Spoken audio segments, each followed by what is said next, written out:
Things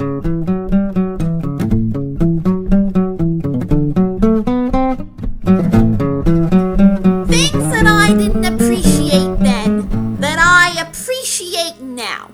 Chewing my food.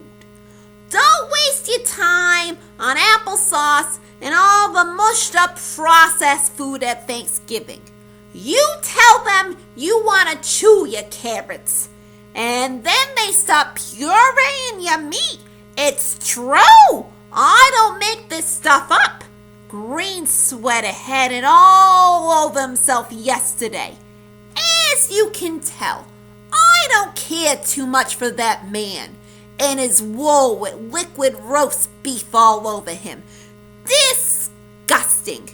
And if you're listening at the nurse's station, 'cause I know they got cameras everywhere, even in the Johnnies, I think they're hiding them in the buttons, but you didn't hear that from me.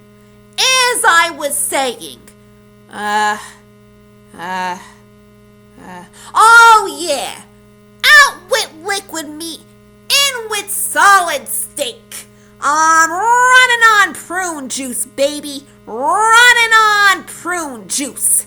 It keeps me going and going and going and going. Speaking of which, another thing I didn't appreciate then that I appreciate now. Having a good bowel movement. Oh yeah, and Bob, my husband. He was a good man.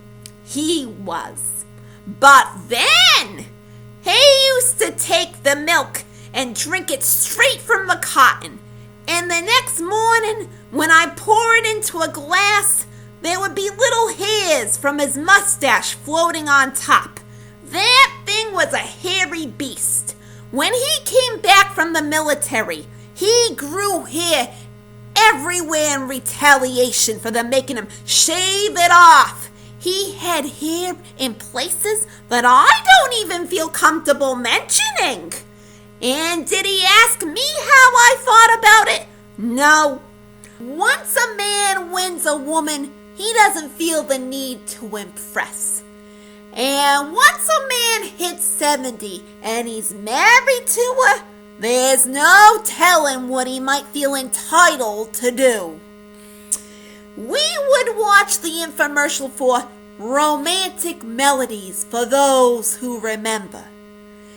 And I would yell at him to turn it down. The man was deaf. And he would just turn it up, thinking that that's what I would want.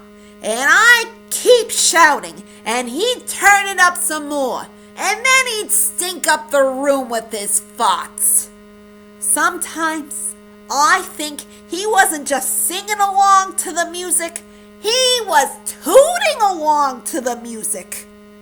And another thing, smoking cigars in bed is never a turn on, just a fire hazard.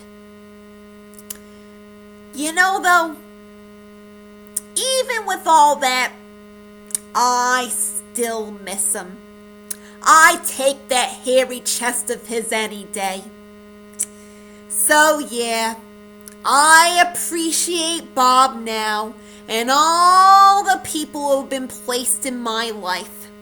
You never know who may be here today and gone tomorrow.